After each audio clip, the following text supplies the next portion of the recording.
속풀이하는 곳이 있다고 해서 찾아왔어요. 이런 유튜브가 있는지 모르고 있었는데 친구 소개로 알게 됐거든요. 실화 사연들 보니까 나만 속 터지는 게 아닌 것 같아 위로가 되기도 하고 세상에 이상한 사람이 이렇게나 많은가 싶어 놀랍기도 해요. 어쨌든 오늘은 제 이야기를 하고자 찾았으니 속풀이 제대로 하고 갈게요. 어이없고 황당한 제 이야기 잘 들어주세요. 먼저 이 황당한 사람을 만나기 전 저의 이야기를 해볼게요. 저는 이남 이녀 중에 장녀로 태어났어요. 아버지는 중장비 기사로 일을 하셨고 엄마는 제가 어릴 때부터 보험을 하셨는데 아무래도 자식이 넷이나 되다 보니 맞벌이를 하신 것 같아요. 중장비 기사들이 돈이 좀 되잖아요. 아버지도 꽤 수입이 좋으셨던 것 같고 엄마도 보험 일을 열심히 하셨기 때문에 수입이 좋았어요. 그래서 어릴 땐 용돈도 넉넉했고 먹는 것, 입는 것 제가 원하는 걸로 고를 수 있을 정도로 여유 있었어요. 대신 제가 할 일이 있었는데 바쁜 부모님을 대신해 동생들을 챙기는 일이었어요. 동생들 유치원 가는 것도 제가 챙겼고 학교에 다닐 때는 공부도 제가 챙겼어요. 집 청소나 세탁기를 돌리는 것도 내 몫이었고 밥 챙겨 먹이는 것도 제가 했어요. 학교 다니면서 집안일에 동생들 건사하는 것 모두 저의 일이었기 때문에 친구들과 놀지도 못하고 시험 기간에도 시간을 쪼개 쓰면서 공부를 해야 했죠. 내 친구들은 엄마한테 어리광도 부리고 아빠한테 용돈 다 쓰면서 하고 싶은 거 하고 지냈는데 그 친구들이 하는 것들 중에 무엇 하나 편하게 할 수 없는 저의 상황이 솔직히 마음에는 들지 않았어요. 저도 어리광 부리고 싶고 동생들 신경 안 쓰고 학교 후에는 친구들이랑 놀러도 다니고 싶은 마음이 컸어요. 하지만 그럴 수가 없었어요. 왜냐면 저희를 위해 열심히 살아주시는 부모님의 고생을 알고 있었기 때문이었어요. 아빠는 주로 지방으로 자주 다니셨는데 일을 받아서 해야 했기에 가족들 생일은 물론이고 아버지 생신 때에도 집을 비우는 일이 잦았어요. 고작 전화통화로 축하 인사를 주고받으며 아쉬운 마음에 달래야 했고 일이 끝나 오랜만에 집에 온 아버지는 피곤해 절어 초췌한 얼굴이셨어요. 집에 있는 엄마라고 별반 다른 상황은 아니었어요.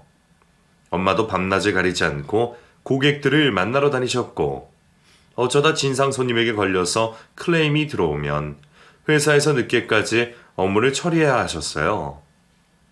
사람 상대하는 게 보통 일이 아니잖아요.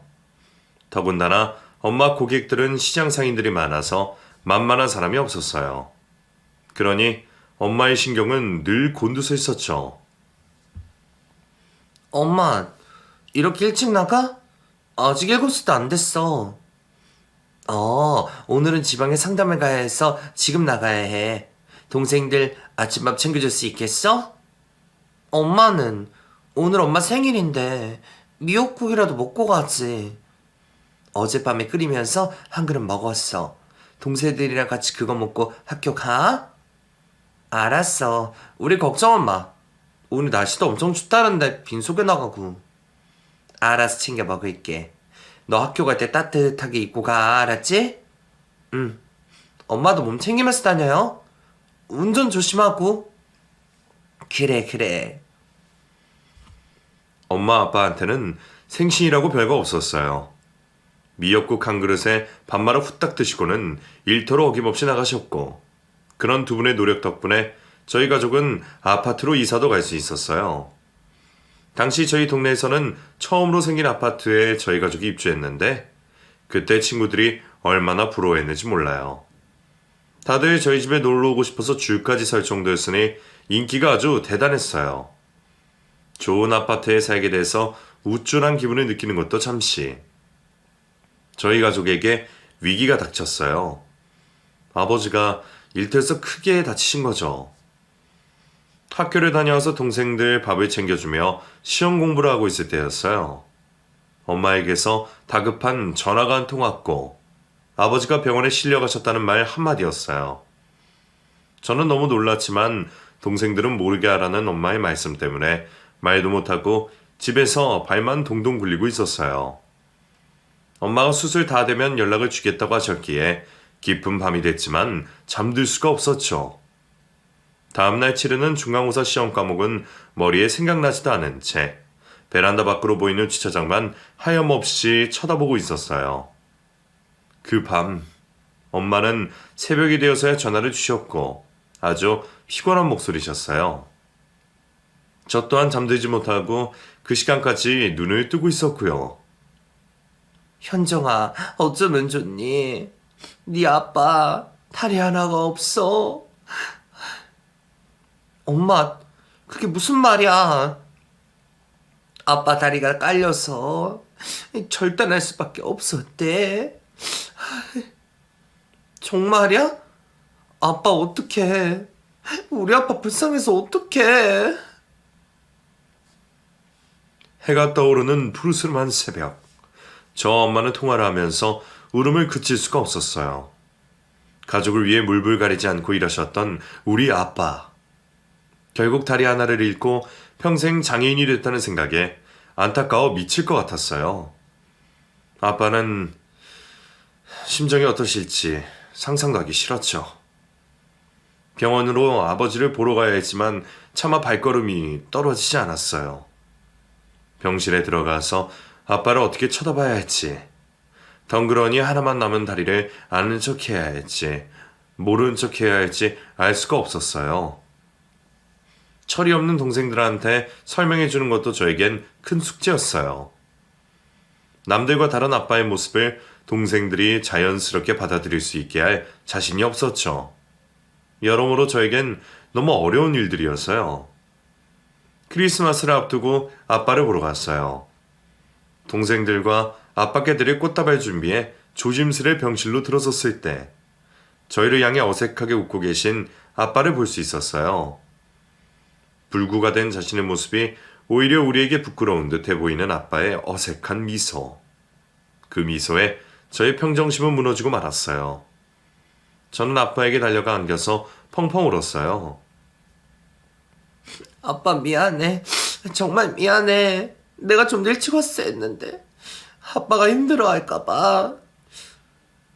현정아, 괜찮아. 네가 뭐가 미안해. 아빠가 너한테 미안하지. 아니야. 아빠는 미안해하지 않아도 돼. 아빠가 왜? 왜 미안해? 미안하지.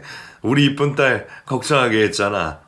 그리고 건강한 아빠가 되지 못해줘서 미안한 거지. 그런 말 하지 마. 아빠는 언제나 우리한테 최고야, 최고. 알았지? 그래, 고맙다 우리 딸. 아빠는 끝내 우리 앞에서 눈물을 보여줬어요. 우리 가족은 아빠를 둘러싸 얼싸안고 울었고요. 수술이 힘드셨는지 재활 치료가 힘드셨는지 뼈만 앙상하게 남은 아빠의 등을 어루만지며 다시는 아빠 앞에서 울지 말아야지. 늘 웃는 모습을 보여드려야지 하고 맹세를 했어요. 혹시나 어두운 제 표정에 아빠가 자책하는 일이 없도록 내가 장녀니까 든든한 모습을 꼭 보여드려야겠다고 생각을 했어요. 아버지가 그렇게 병으로 몸이 불편해지고 일을 할 수 없게 되시자 엄마는 그전보다 더 열심히 일을 했어요. 사고로 인한 보험금이 나왔지만 엄마 혼자 외벌이로는 치료비와 생활비를 충당하는데 부족함이 있었거든요. 엄마는 점점 지방으로 일을 다니셨고 며칠씩 집에 들어오지 못하는 경우도 생겼어요. 아빠의 몫까지 엄마가 감당하려고 그러시는 걸 아는 아빠와 저는 엄마가 집에 들어오면 편하게 쉬게 해드리려고 애를 썼어요. 집안일과 동생들을 챙기는 건 모두 제 몫이었고 아빠는 돌아온 엄마에게 환하게 웃어주는 것. 그게 아빠의 몫이었어요. 저는 알고 있었어요. 아빠가 우리 몰래 혼자 방에서 눈물을 흘리신다는 것을요. 늘 강하고 자신감이 넘치는 아빠 모습이 실은 연기를 하고 있었다는 것을요. 모두 다 알고 있었지만 저는 장녀잖아요.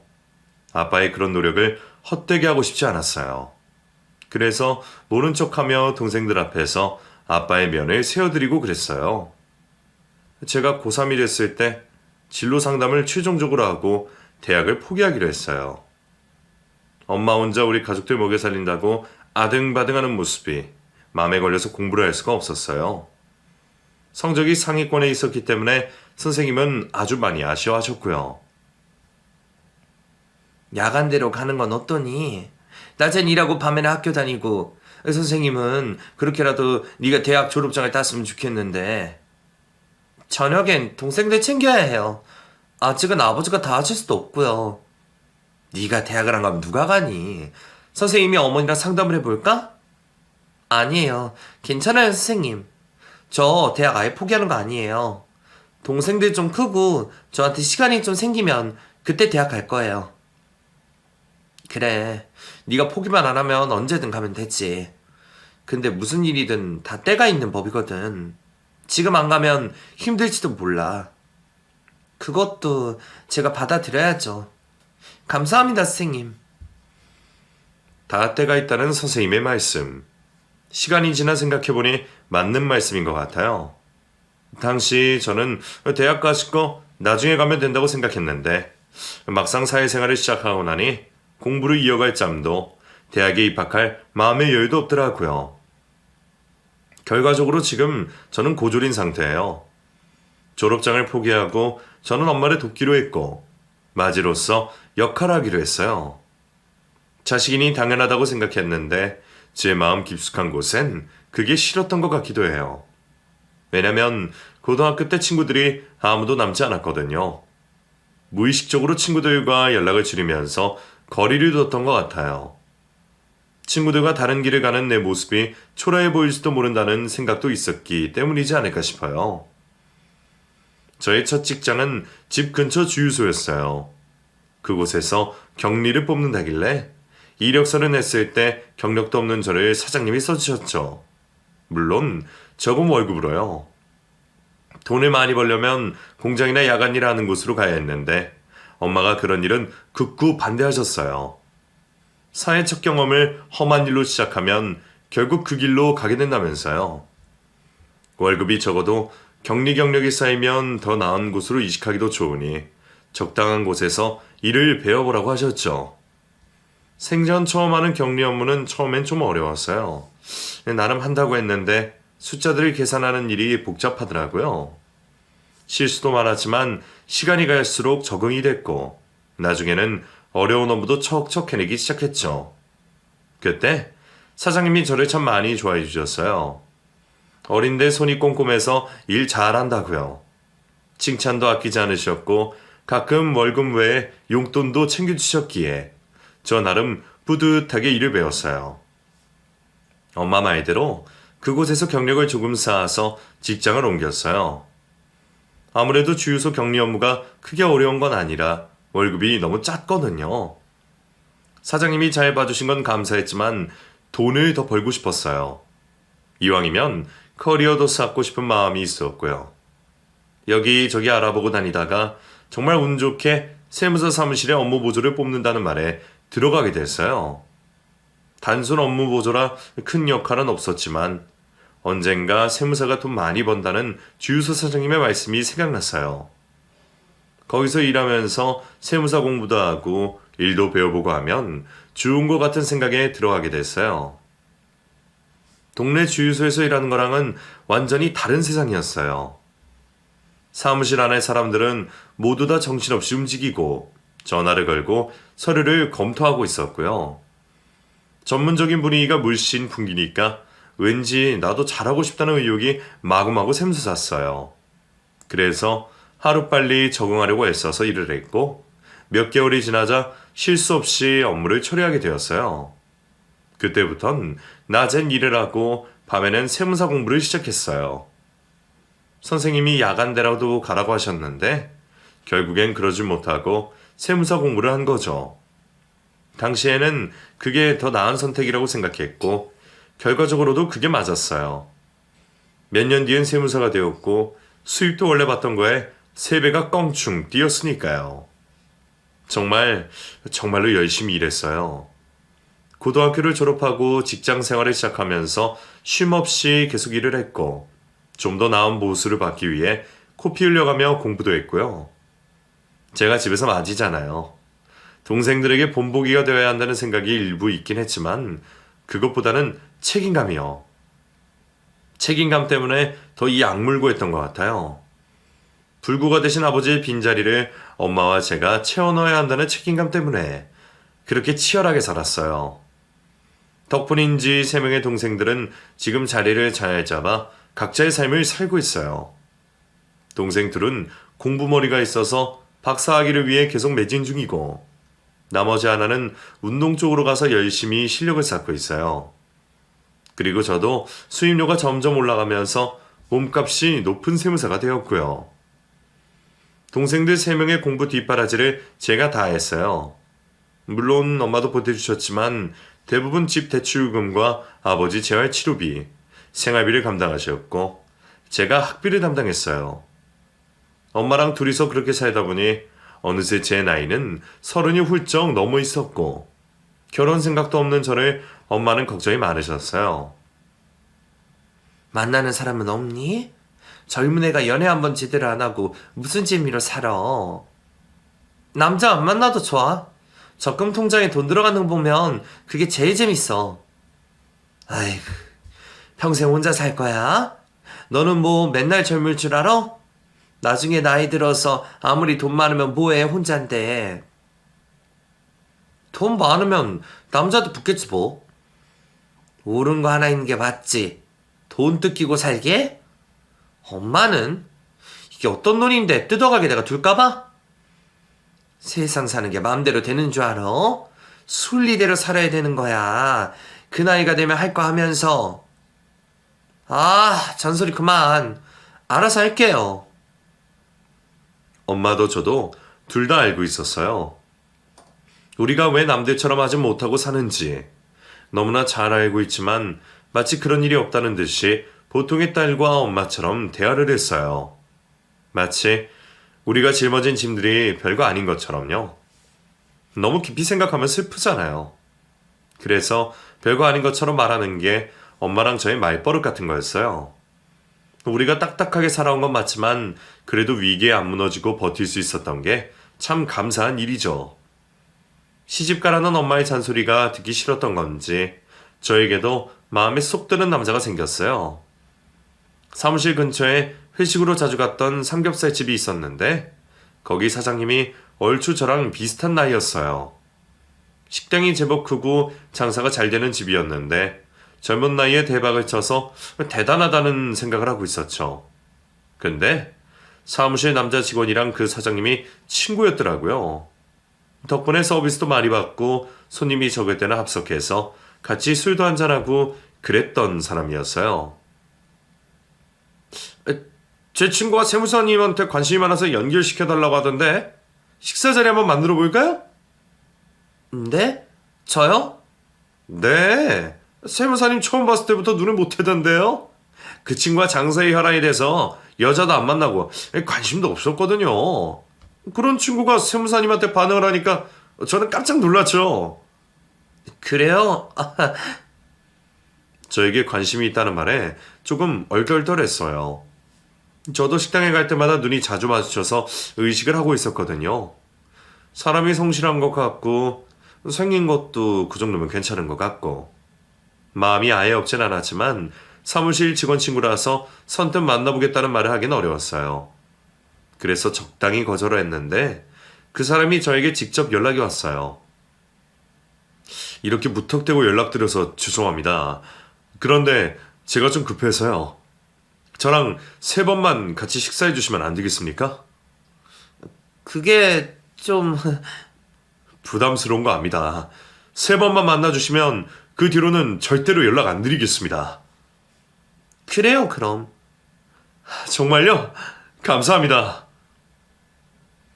저도 마음이 아예 없던 건 아니라 저돌적인 그 사람의 행동이 불쾌하진 않았어요. 한 번쯤 식사를 해봐도 되겠다는 생각도 있었고요.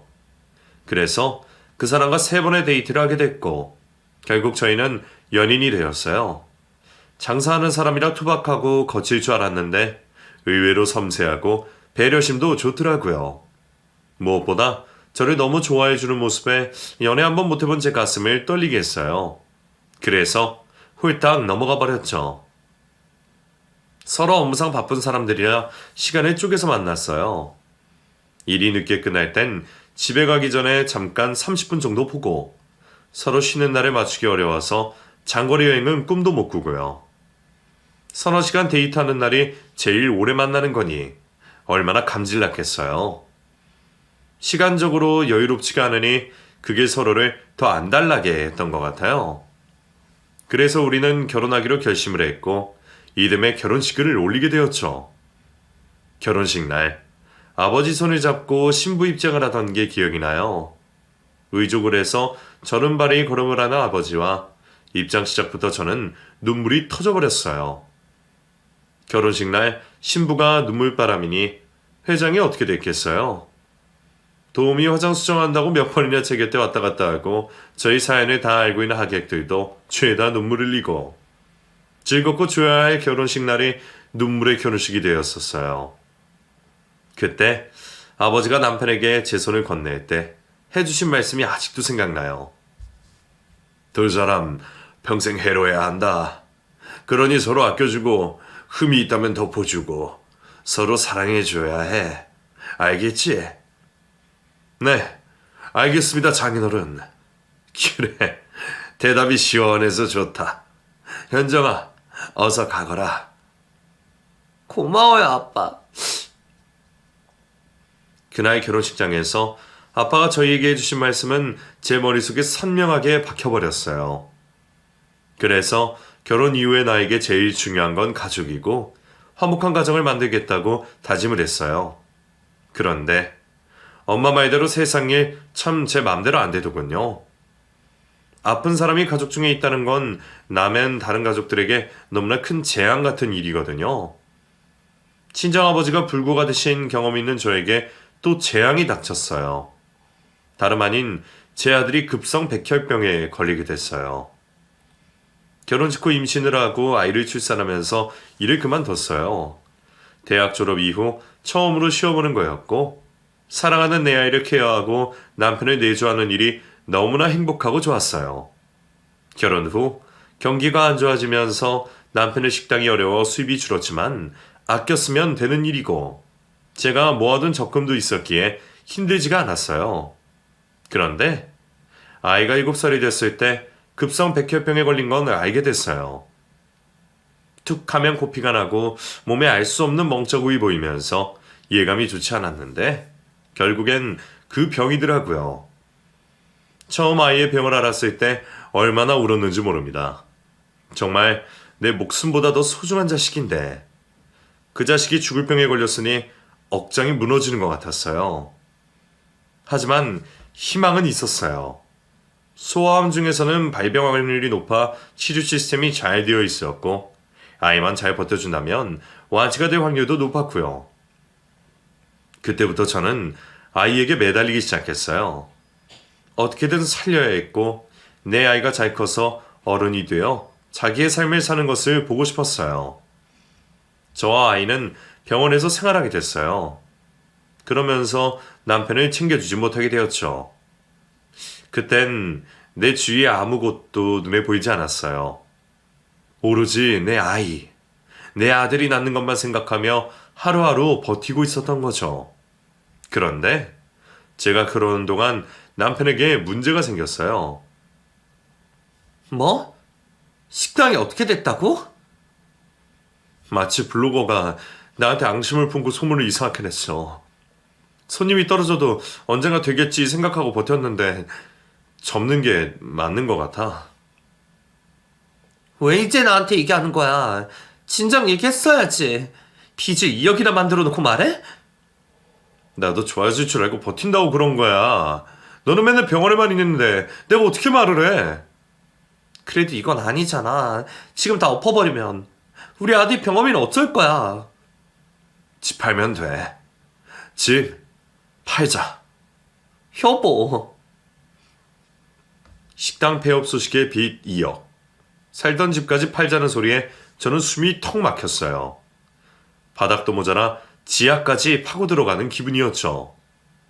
남편이 원망스럽고 우리 아들에게 병을 준 하늘도 원망스러웠어요. 살아도 또 아득바득 살아야 하는 현실이 너무 힘들었습니다. 무너지고 싶었어요. 다 놓고 싶은 마음이 굴뚝 같았어요.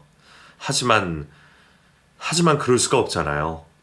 나는 엄마인데 내 아들이 나만 바라보고 있는데 그러면 안 되는 거잖아요. 저는 마음을 가다듬고 빠르게 생각을 했어요.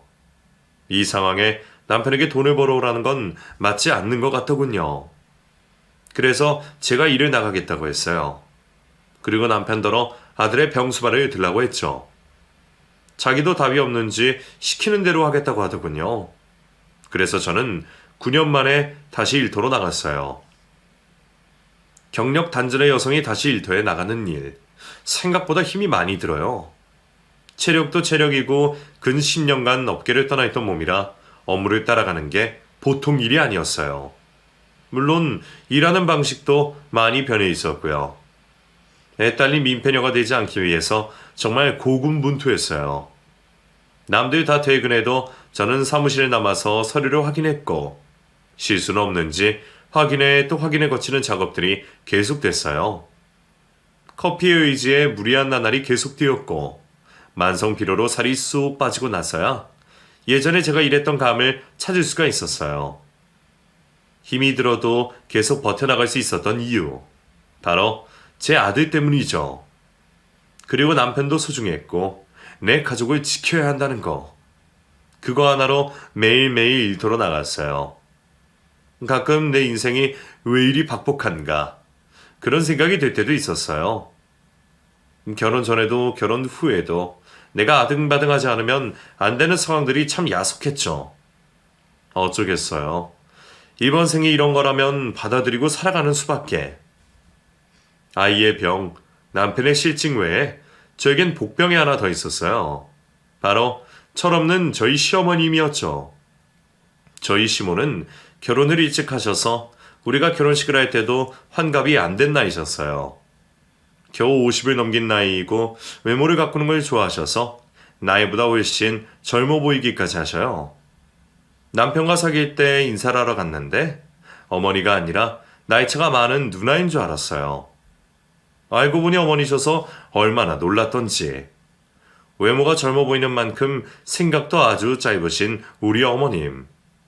결혼하고 지금까지 살면서 참 어이없고 황당한 일이 많이 있었어요. 제 아들이 아팠을 때 병간호를 부탁드린 적이 있었는데 그날 힘이 많이 드셨던 모양이에요. 병원 냄새 때문에 머리가 아프다면서 다시는 부탁하지 말라고 하셨을 때 진짜 서운했어요. 내 자식이긴 하지만 어머님께는 피를 이어받은 손자인데 어쩜 그런 말을 하실 수가 있나. 솔직히 그때 이혼 생각이 들 정도로 서운했어요. 그 일 말고요. 그 남편의 식당이 문을 닫아 용돈을 드리지 못할 때 자기 친구들이 얘기를 하시며 하소연을 하시더라고요. 아니, 내 친구 현숙이 알지? 걔아들이 이번에 승진을 했다고 용돈을 300만 원이나 주고 갔댄다. 그걸로 얼굴 주름피를 시술 받는다는데 네 얼굴에 주름 많아진 거 보이지? 나도 시술 받으면 10년은 젊어 보일 텐데. 어머님, 피부과 관리 끊어달라고 해서 작년에 해드렸잖아요. 예, 그거 끝난 지 한참 지났어. 피부는 계속 관리해야 해. 넌 젊은 애가 그런 것도 모르니? 너도 관리 좀 해라. 내 아들이 널 보면 얼마나 비교되겠니?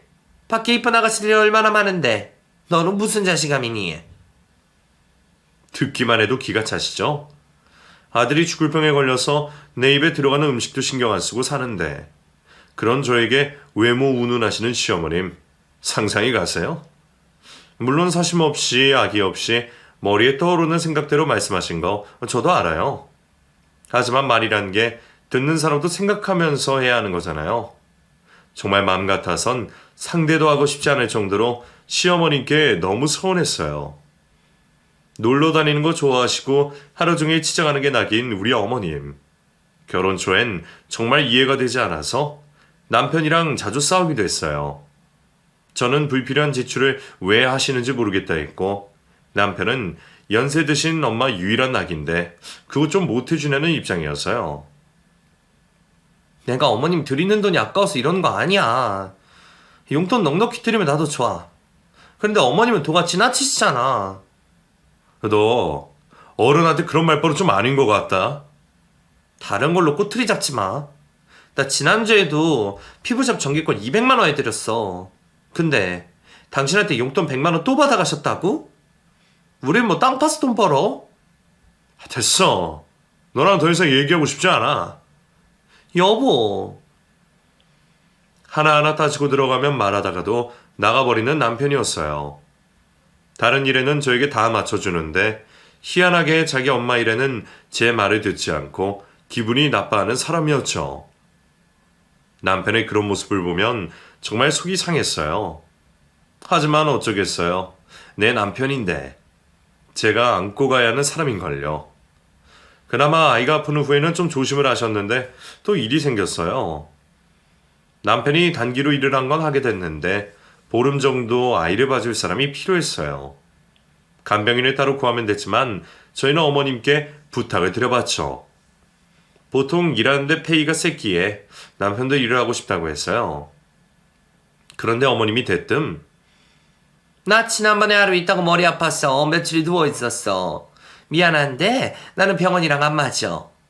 그리고 그때 나 친구들이랑 동남아 여행 가는데 몰랐니? 동남아요? 그래. 아들이 보내준 건데 너 못 들었어? 그이가요?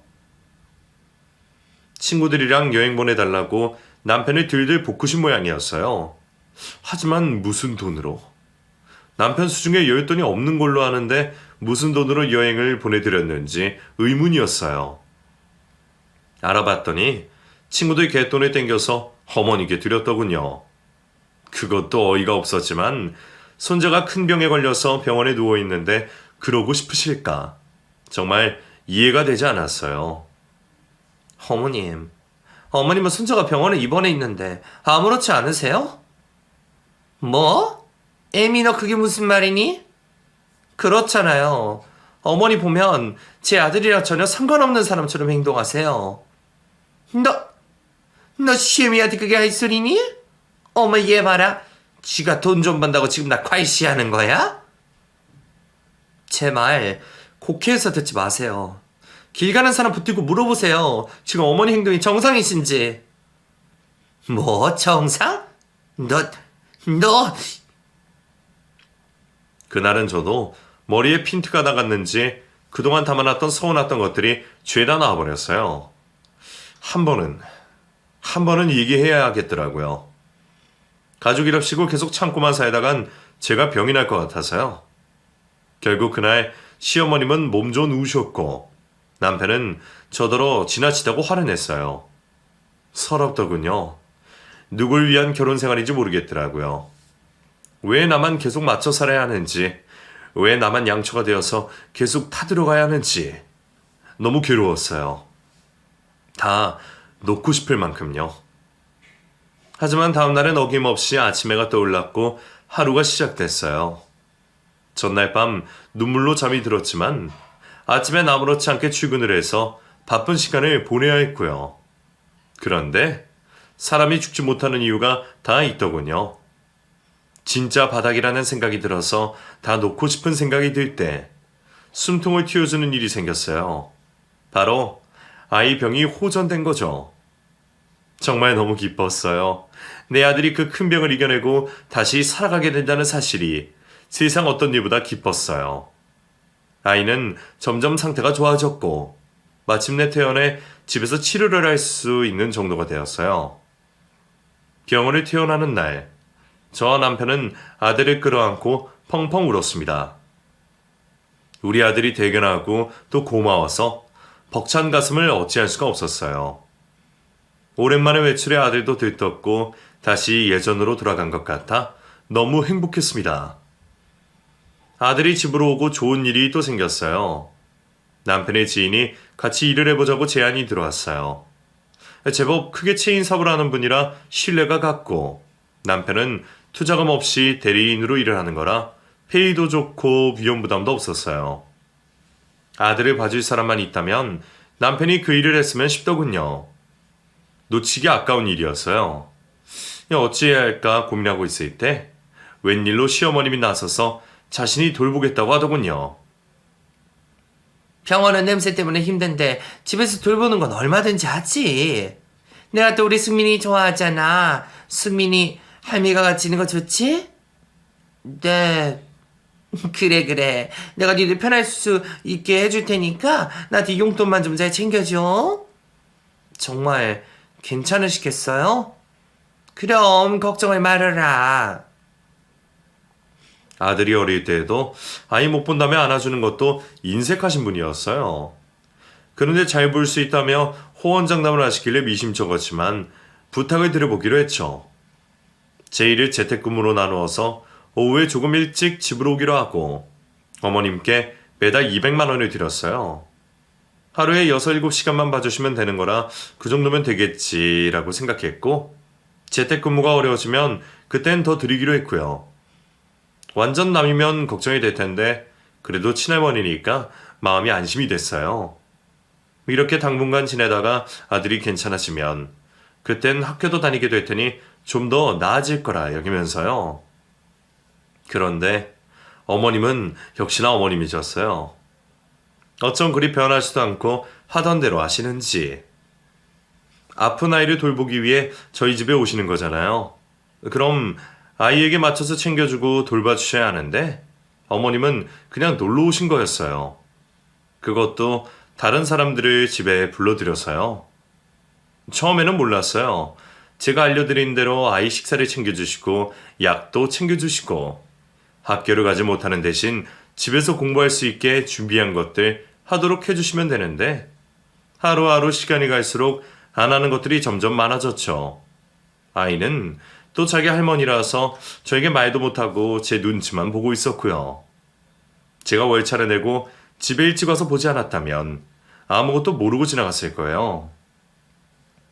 어머님, 이분들 누구세요? 일찍 집에 오게 된 날, 현관 앞에 신발이 많았어요. 그리고 거실 쪽에서 익숙한 소리가 들렸는데 다름 아닌 화투를 치고 있는 소리였어요. 아이가 병 때문에 면역이 떨어져 있어서 낯선 사람들이 집에 오는 걸 꺼리는데 어머니 친구분들이 여럿이 오셔서 화투를 치고 계시는 겁니다. 곁에는 맥주까지 있고요. 어머님, 이러시면 어떡해요? 아니, 너 오늘 왜 이렇게 일찍 왔냐? 아니, 내가 못 나가니까 친구들이 와서 같이 논 거지. 친구분들 죄송한데 이만 가주세요. 죄송해요. 나가달라는 제 말에 친구분들 인상이 확 돌아가더군요. 하지만 주섬주섬 짐들을 챙겨서 나갔고 그 뒤를 따르며 어머님이 미안하다고 재차 말씀하시는 게 보였어요. 너는 친구 앞에서 심의 면박을 줘야 되겠니? 너 정말 대단하다. 선을 넘으신 건 어머님이세요. 승민이 아직 면역 약해요. 낯선 사람들 집에 들이면 안 된다고요. 지만 잘났지. 지만 잘났어. 이제 다 낳은 아들내미 언제까지 끼고 있을 거야. 애를 뭐 방 안에서 평생 키울 거니? 그런 말이 아니잖아요, 어머님. 너만 아들 있니? 나도 아들이 있어. 오늘 일 내 아들한테 다 말할 테니까 그렇게 알고 있어. 어? 화를 낼 사람은 전데 오히려 어머님이 역정을 내시고는 가버리셨어요. 다 가버린 거실에 빈 술병과 안주거리들을 치우며 속상해서 울어버렸어요. 아들이 볼까봐 숨죽여 우는데 정말 마음이 힘들었어요. 그래서 그날 집에 온 남편에게 퍼부어버렸어요. 누가 이상한 거냐고 물어보면서 퍼부었지만 남편은 묵묵부답. 어느 순간부터 어머님과의 갈등에 끼어들지 않는 남편이었고 저는 서운함만 계속 쌓여갔어요. 어머님께 아들을 부탁드리는 건 더 이상 무리라는 판단하에 친정집 막내 동생에게 부탁하게 됐어요. 마침 학교 휴학을 한 상태라 시간이 됐고 아들도 막내 이모를 좋아해서 같이 있는 걸 더 기뻐하더군요. 고비가 생길 때마다 그래도 대책이 따라 생겨서 참 다행이다 싶었어요. 어머님께는 안 오셔도 된다고 말씀드렸는데 용돈이 깎일까봐 걱정이 되신 것 같았어요. 내가 너네 집 반찬해 줄 테니까 200만 원 주던 건 계속 타오. 나도 들어오던 돈이 아쉽지 않겠니? 아들에게 저랑 있었던 일은 다 일러주셨으면서도 돈은 또 탐을 내신 어머님이셨어요. 저는 더 실랭이라 하고 싶지 않아서 그렇게 해드렸고 어머님표 반찬이 집으로 오기 시작했어요. 사실 저희 어머님은 반찬 솜씨가 정말 없으세요. 시아버님도 어머님 음식이 입에 안 맞아 직접 해 드실 정도거든요. 그런 걸 알기에 애초에 기대는 안 했는데 막상 갖다 놓으신 반찬을 보니 심각했어요. 맛도 맛이지만 재료들이 신선하지 않아서 쓴맛도 나고 절대로 먹을 수 없는 그런 음식들이었어요. 받는 돈이 있으니 매번 집으로 반찬이 왔고 먹지 않아 버리는 음식이 태반이었어요. 이렇게 계속 두면 안 되겠다는 생각이 들었죠. 어머님, 용돈은 그대로 드릴 테니까 반찬은 더 안 해오셔도 돼요. 왜 그러니? 나 안 힘들어. 그래도 해주기로 한 거니 계속 해주마. 아니에요. 요즘 저나 그이나 집에서 밥 먹는 일이 별로 없어서 반찬이 자꾸 남아서 그래요. 이제 안 갖다 주셔도 돼요. 그러니? 돈만 받아도 되겠어? 네, 그러셔도 돼요. 그럼 기왕 말 나온 김에 용돈 조금만 더 올려주면 안 되겠니? 네? 해오시던 반찬도 안 해도 된다고 했는데 용돈을 더 달라고 하니 제가 말문이 막혔어요. 아니, 요즘 물가가 보통 오른 게 아니잖니. 뭐 반찬값이 빠지면 남긴 하겠지만 너 이번에 큰 건도 했다면서. 나 조금만 올려줘. 많이도 안 바래. 300만 원. 어머님. 아유, 깜짝이야. 얘 소리 지르고 그래. 떨어지겠네. 해도 해도 너무하신다 싶었어요. 제가 아무리 돈벌이가 월급쟁이보다 낫다 해도 하늘에서 그냥 떨어지는 돈이 아니잖아요. 먹는 것도 제때 못 먹고 잠도 줄여가면서 어떻게든 힘든 상황에 버티려고 하는 건데 어머님은 제 주머니에 돈만 빼가려고 하시는 것 같아서 정말 속이 많이 상했어요. 곁에 앉은 어머님은 계속 돈을 더 줄 수 있냐고 물어보시고 남편은 소파에 앉아 핸드폰만 보고 있고 나오는 건 한숨밖에 없더군요. 아이고 내 팔자야. 이런 말이 저절로 나올 지경이었어요. 두통이 밀려와 잠시 눈을 감고 있자니 남편이 갑자기 말을 했어요. 엄마, 나 이혼할래요. 저도 어머님도 남편의 깜짝 발언에 놀라 쳐다봤어요. 나 이 여자한테 미안해서 이제 놔줘야겠어요. 너 그게 무슨 말이냐? 내가 그동안 엄마 편 많이 들어줬는데 더 이상은 안 되겠어요. 이 여자는 나랑 안 사는 게 더 행복할 것 같아. 혜비야. 그동안 나한테 시집와서 정말 고생 많이 했어요. 내가 말은 안 했지만 다 알고 있어. 그래서 내 재산 이 여자한테 다 줄 거야. 나 빈손으로 엄마 집에 들어가도 되죠? 요즘 부모님 집에 들어가서 빌부터 사는 애들 많대. 나도 그렇게 할래. 너 말 같은 소리를 해. 가만히 있다고 웬 봉창이야? 나 농담 아니에요. 남편은 갑자기 안방으로 가더니 서류를 한 장 들고 나왔어요. 노란 서류 봉투에서 서류를 꺼내는데 이혼 신고서를 꺼냈어요. 이미 빈칸에 다 채워놓을 것이 미리 준비를 했더라고요. 뜬금없는 남편의 행동에 저도 놀랐어요. 현종아, 정말 미안해. 너는 나 같은 인간 안 만났어야 했는데 내가 네 인생 망쳤다. 이제라도 훨훨 날아가서 네 인생 살아. 우리 식민이 몸 건강해지면 내가 데려와서 키울게. 당분간은 네가 좀 맡아줘. 여보. 그동안 내가 네 편 안 들어준 거 정말 미안하다. 우리 엄마라서 그랬어. 그런데 나도 다 알지. 우리 엄마가 해도 너무한다는 거 내가 다 알지. 근데 이렇게 있다간 끝이 없을 것 같다. 이럴 수밖에 없는 나를 용서해줘. 혜비야, 너 지정신이야? 제 정신 아주 맑아요, 엄마. 남편은 자신의 도장을 꺼내서 찍었어요. 그리고 제 도장도 꺼내서는 제 이름 옆에 찍더군요. 도장을 다 찍고 서류에 넣었는데 시어머님이 서류를 뺐더니 소리를 지르셨어요. 안 돼. 안 돼, 안 돼. 이리 주세요, 엄마. 이혼을 왜 해? 이혼을 왜 하냐고? 엄마 때문이잖아요. 엄마 때문에. 엄마가 아들 이혼시키려고 이러는 거잖아. 아니에요? 혜비야. 어느 엄마가 이래요. 요즘 살기 얼마나 힘든데 어느 여자가 우리 현정이처럼 참고 사냐고요. 나 이 여자 고생시키려고 데려온 거 아니에요. 행복하게 해준다고 데려왔단 말이에요. 나 이혼할 거야. 이혼한다고. 에미야, 내가 잘못했다. 내가 실수했어. 나는 그러려고 한 게 아니라. 아니 이게 뭐가 아니에요. 남편은 눈물까지 보이며 말을 했어요. 자기 아들의 모습에 충격을 받은 시어머님은 제가 사과를 하며 싹싹 피셨고요. 내가 이제 안 그럴게. 그러니까 우리 아들하고 이혼하지 마. 나 이제 너한테 뭐 해달라고 안 하고 네가 도와달라고 하면 다 할게. 알았지? 어머님. 이제 와서 소용없어요. 나 이혼할 거야. 그리고 평생 오빠 아빠한테 빌붙어서 일도 안 하고 살 거니까 그리 하세요. 아니야. 혜미야, 제발 이혼하지 마라. 내가 이렇게 빈다. 생전 처음 보는 아들의 모습은 어머님은 반성을 하셨어요.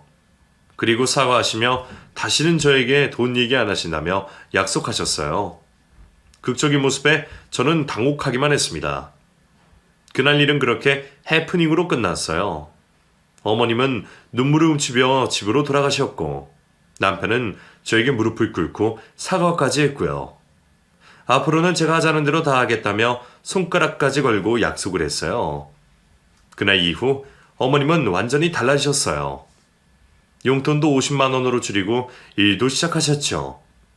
집 근처 반찬집에 취직을 하셨다면서 그동안 마음이 허해서 사치만 하고 사셨다고 후회하셨어요. 그리고 아들도 완치가 돼서 학교를 다닐 수 있게 되었고요. 일이 다 지나가고 나니 그때 일을 생각하며 쓴웃음도 나지만 당시에는 정말 많이 괴로웠어요. 하루하루 버티는 게 힘들었는데 시간이 다 해결을 해주네요.